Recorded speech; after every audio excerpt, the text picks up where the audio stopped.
चलिए देखिए, प्रश्न काफी इंपोर्टेंट है बच्चा। कह रहा है उभयधर्मी ऑक्साइड क्या है। आप लोग देखे होंगे कि उभयधर्मी ऑक्साइड कई बार एग्जाम में पूछे, या तो हमने भी टेस्ट में कई बार कराया, आपको कराया है ना।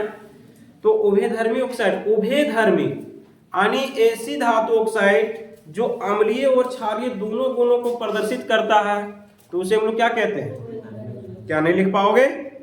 तो ऐसे धातु ऑक्साइड जो अम्लीय और क्षारीय दोनों गुणों को प्रदर्शित करता है उसे हम लोग क्या कहते हैं।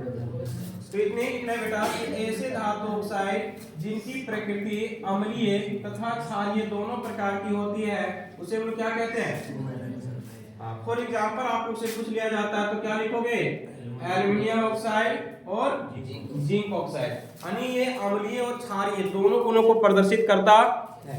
अगला प्रश्न है आपके पास में कि तांबे को गर्म करने पर यह काला हो जाता है क्यों। तो आप लोग से इस प्रकार पूछ देता है, कोई पदार्थ x है, क्या है x है, जब इसको गर्म कर दिया जाता है तो यह काला हो जाता है, तो वो पदार्थ x का नाम क्या है।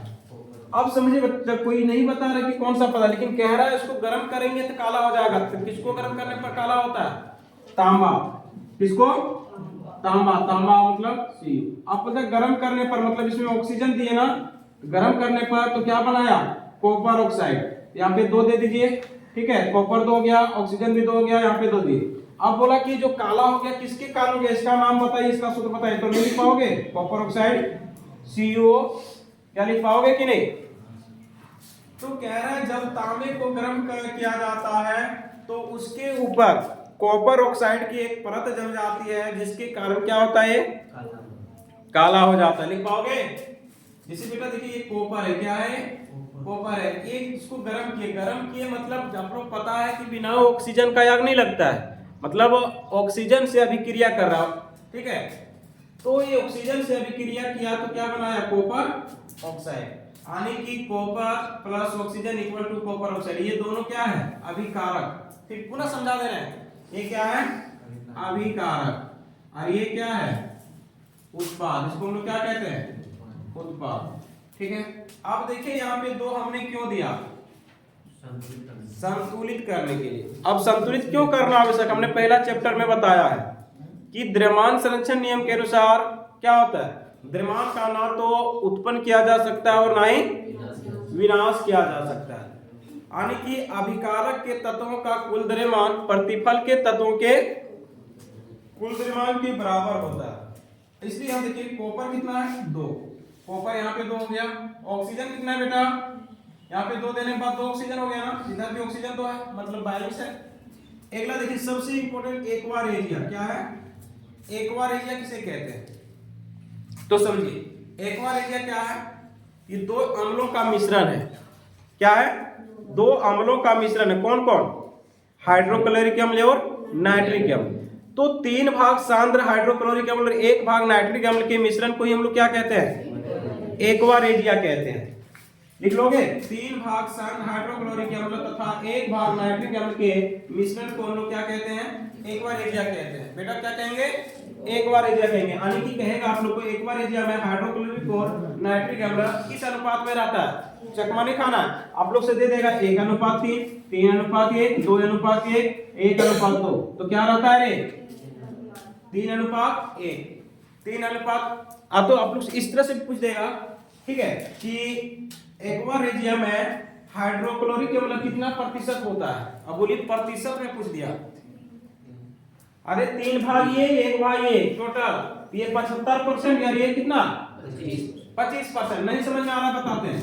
3 अरे कितना, ये 3 हाइड्रोक्लोरिक निकालना है तो ये 3 टोटल कितना, 3 अरे 4 को 100 से गुना कर दीजिए, प्रतिशत बदलने के लिए करते हैं ना।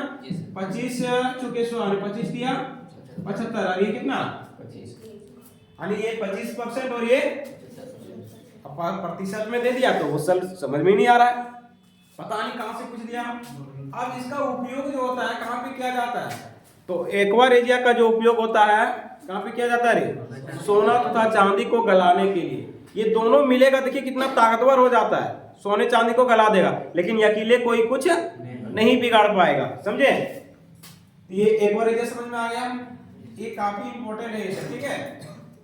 आप लोग एक चीज देखिए, आप लोग से पूछा जाता है सक्रियता श्रेणी, पढ़े सक्रियता श्रेणी। सक्रियता श्रेणी, बेटा ये सक्रियता श्रेणी क्या होता है? बोलिए कोई, सक्रियता श्रेणी क्या होता है? यानी सक्रियता श्रेणी धातुओं की एक सूची है। क्या है? धातुओं की एक सूची है जिसमें उसकी क्रियाशीलता के आधार पर इसको व्यवस्थित किया जाता है।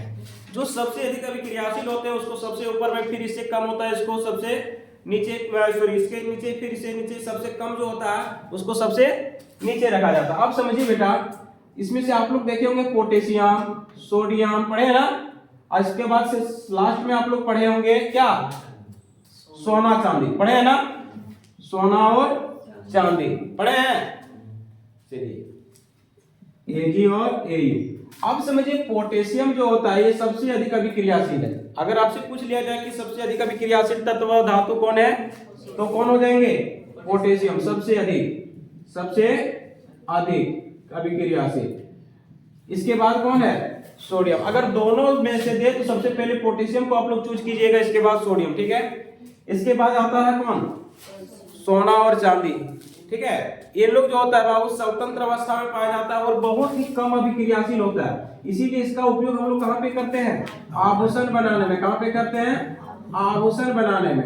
आप समझिए आभूषण जो बनता है बेटा, वो टोटल इसकी जो शुद्धता होती है उनको जांच करने के लिए हम लोग क्या करते हैं? तो फिर आभूषण, शुद्ध आभूषण कितने कैरेट का होता है? 24 कैरेट का होता है। कितने का होता है? 24 कैरेट का होता है। लेकिन ये 24 कैरेट होता नहीं है।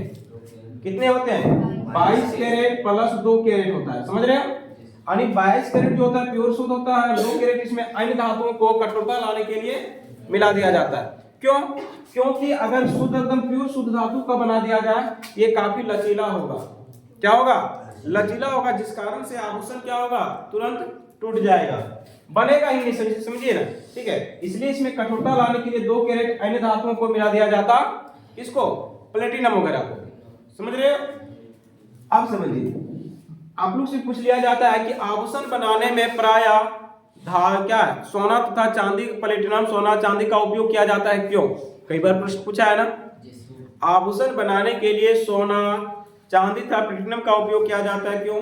क्योंकि ये बहुत कम अभिक्रियाशील होते हैं। क्या होता है बेटा? बहुत कम अभिक्रियाशील। अब बोले सर कम अभिक्रियाशील, हमको क्या लेना देना उससे? तो लेना देना है क्योंकि ये ना ही जल से अभिक्रिया करते हैं, ना ही वायु से अभिक्रिया करते हैं, और ना ही अम्ल से अभिक्रिया करता है। और जब ये तीनों से अभिक्रिया नहीं करते तो क्या होता है? जल्दी संचरित। संचरित का मतलब समझ रहे हो? मतलब ये जल्दी नष्ट नहीं होता है। उनका रंग जो होता है, कलर जो होता है, चमक जो होता है, वो लंबे समय तक बनी रहती है, समझ रहे हो? इसलिए इसका उपयोग कहाँ करते हैं हम लोग? आभूषण बनाने के लिए करते हैं। आप समझिए, आप लोग से पूछ लिया जाता है बेटा कि सोडियम को केरोसिन तेल में डुबाकर रखा जाता है। क्यों? सोडियम पढ़े हैं ना, 10 क्लास में पढ़े हैं आप लोग, 8 क्लास में पढ़े हैं। ये जो सोडियम होता है उनको केरोसिन तेल में डुबाकर रखा जाता है। क्यों? क्योंकि अधिक अभिक्रियाशील है। ये वायु से तुरंत अति शीघ्र हमने की तेजी से अभिक्रिया कर लेता है और स्वतः क्या होता है? जलने लगता है। इसलिए इसको केरोसिन तेल में डुबाकर रखा जाता है। आपसे पूछ लिया जाता है किसी चाकू से आसानी से काटा जा सकता है, पूछता है ना, किसे काटा जाएगा? तो सोडियम, पोटेशियम, लिथियम, ठीक है। ये सब जो धातु है इसको हम लोग आसानी से चाकू से काट सकते हैं। क्यों? क्योंकि ये काफी मुलायम होते हैं। क्या होता है? आपसे पूछ लिया जाता है कौन सी धातु है जो कमरे के ताप पर द्रवावस्था में पाया जाता है? पारा। कौन सी अधातु है जो कमरे के ताप पर द्रवावस्था में पाया जाता है? ब्रोमीन। ये सब में कंफ्यूज?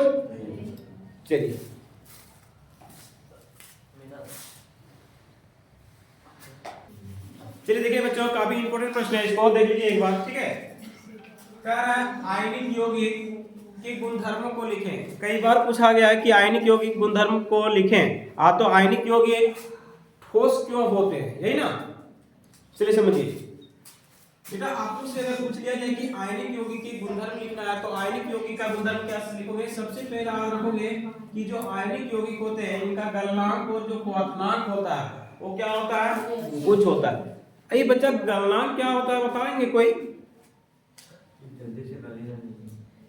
तो गलनांक वह तापमान होता है जिस पर कोई ठोस द्रव में पिघलना प्रारंभ कर देता है, यानी कि द्रव में पिघल जाता है, वह ताप क्या कहलाता है? उनका गलनांक कहलाता है। और क्वथनांक क्या होता है? क्वथनांक वह ताप होता है, वह तापमान होता है जिस पर कोई द्रव वाष्प में परिवर्तित हो जाता है। समझ में आ गया? तो बेटा जो आयनिक यौगिक में इनका गलनांक और क्वथनांक दोनों क्या होता है? उच्च होता है। अब सवाल ये होता है कि ये उच्च क्यों होता है? क्योंकि जो आयनिक यौगिक होता है हम, ठीक है, वो मजबूत आयनिक आकर्षण, मजबूत आकर्षण बल के कारण जुड़े होते हैं। समझ रहे हो? मजबूत आकर्षण बल से जुड़े होते हैं, जिसके कारण इसको तोड़ने के लिए अधिक ऊर्जा की आवश्यकता होती है। इसलिए इनका जो गलनांक और क्वथनांक होता है वो उच्च होता है। आप लोग से एक प्रश्न पूछ लिया जाता है कि आयनिक यौगिक का गलनांक और क्वथनांक उच्च होता है, क्यों पूछा है ना? तो उतना हम प्रश्न यहाँ पे नहीं बना रहे हैं, लेकिन एक ही प्रश्न में कई प्रश्नों का हल कर दे रहे हैं। ठीक है, तो आपसे पूछ लिया जाए कि आयनिक यौगिक का गलनांक और क्वथनांक उच्च क्यों होता है, तो नहीं बता पाओगे? कितने जन बता लोगे? Very good. ठीक है, तो आयनिक यौगिक का गलनांक और क्वथनांक इसलिए उच्च होता है बेटा, क्योंकि ये जो आयनिक यौगिक होते हैं मजबूत आकर्षण बल के साथ जुड़े होते, जिनको तोड़ने के लिए क्या होता है? अधिक ऊर्जा की आवश्यकता होती है, इसलिए इसका गलनांक और क्वथनांक उच्च होता है। लिख पाओगे? चलिए, पहला हमने सीख लिया, कोई दिक्कत? आप समझे, यह ठोस होता है और मजबूत होता है। आपसे पूछ लिया जाता है कि आयनिक यौगिक प्रायः ठोस होते हैं, क्यों? ये मजबूत होता है, क्यों होता है? क्योंकि ये मजबूत आकर्षण बल के साथ जुड़े होते हैं। यानी इसके अंदर अंतर आणविक जो बल होता है वो मजबूत होता है। समझ में आ रहा है? आप समझिए, यह जल में घुलनशील होता है बेटा, लेकिन केरोसिन और पेट्रोल आदि में ये घुलनशील नहीं होते हैं। लिख लोगे? अगला, इनका जो जलीय विलयन होगा ये क्या करेगा? विद्युत का। तो इतना लिख पाओगे? इतना अगर प्रश्न कर लेते हो तो मैं वादा करता हूं आप लोग से, एक भी प्रश्न छूटने वाला एग्जाम में नहीं, लेकिन करके जाना पड़ेगा बेटा। हमको वहां एग्जाम में बैठने का अवसर नहीं मिलेगा, हम नहीं बैठ सकते हैं, इसलिए तुम लोग को लिखना है वहां पे। तो सिर्फ पढ़िए आप लोग, ठीक है, और उन्हीं प्रश्नों को पढ़ना अभी जो पूछेगा। बाकी नॉलेज प्राप्त करने के लिए हमने कई लंबा एकदम पूरा प्रश्न लिखवाए, लिखा है ना? तो यहाँ पे वही प्रश्नों को करवा रहे हैं जो पूछने वाला है। अब आपसे पूछ लिया जाता है खनिज और यस्क, काफी इंपॉर्टेंट है ना, कई बार प्रश्न दिए खनिज क्या होता है, यश क्या होता है। आप समझिए, पृथ्वी के भूगर्भ यानी कि पृथ्वी के अंदर, तो पृथ्वी के अंदर से जो हम लोग खोद करके मतलब खनन करके खोद करके जो निकालते हैं उसी को क्या कहते हैं? खनिज कहते हैं। समझ रहे हो? आप खनिज जब खोद के निकालते हैं बेटा, तो उसमें कई प्रकार की अशुद्धियां होती है, होता है ना? उन अशुद्धियों को हम लोग गैंग कहते हैं। क्या कहते हैं? गैंग या फिर आघात्री कहते हैं। आप लोग से पूछ लिया जाता है कि गैंग क्या है, ये गैंग क्या है? अब सबको सोचता है गैंग, हमारा गैंग चलता है, ले बेटा ढास। समझ रहे हो? तो वो गैंग नहीं है। ले बेटा, अभी काफी वायरल है ना, तो इसके चक्कर में नहीं रहो, अभी अपना पढ़ो। धूम के, है ना, धूम के चक्कर में मत रहो, धूम तुम लोग मचाओ। समझ रहे हो ना? कहते हैं ना, रख हौसला वो मंजर भी आएगा, खुद समुद्र चल के आपके पास भी आएगा। आप समझिए, गैंग क्या होता है? तो खनिजों में उपस्थित अशुद्धियों को क्या कहते हैं? गैंग कहते हैं। लिख लोगे? आप समझिए, क्या बता रहे थे? खनिज ना। अब यस्क क्या होता है? तो वैसे खनिज जिससे कम खर्च में और सुगमता पूर्वक धातु प्राप्त किया जा सकता है, तो वैसे खनिज को हम लोग क्या कहेंगे? यस्क कहेंगे। अब समझिए, जो यस्क होते हैं बेटा, वो सारे के सारे क्या होते हैं? खनिज होते हैं, लेकिन सारे खनिज यस्क नहीं होते। मतलब जिससे धातु प्राप्त किया जा सकेगा वही क्या कहलाएगा? यस्क। लेकिन सभी जो यस्क है वो क्या है? खनिज है। समझ रहे हो? अब खनिजों को भी बांटा गया है, उतना डिटेल से भी जाएंगे तो नहीं हो पाएगा। समझे? धात्विक खनिज, अधात्विक खनिज, लोह खनिज, अलोह खनिज, पढ़ा है ना? चलिए, अब समझिए क्या होता है। आप इसमें अशुद्धियां अधिक होती है, इसमें अशुद्धियां क्या होती है? कम होती है। इसमें सभी खनिज क्या होते हैं? यस्क नहीं होते हैं, लेकिन सभी यस्क क्या होते हैं? खनिज होते हैं। इसमें धातु की मात्रा अधिक होती है, लेकिन इसमें कम होती है। इसमें धातु की मात्रा अधिक होती है। कोई दिक्कत हो जाएगा? आप लोग एक पढ़े होंगे भर्जन और निस्तापन, पढ़े? आज हम लोग फिर बात करेंगे भर्जन और निस्तापन का।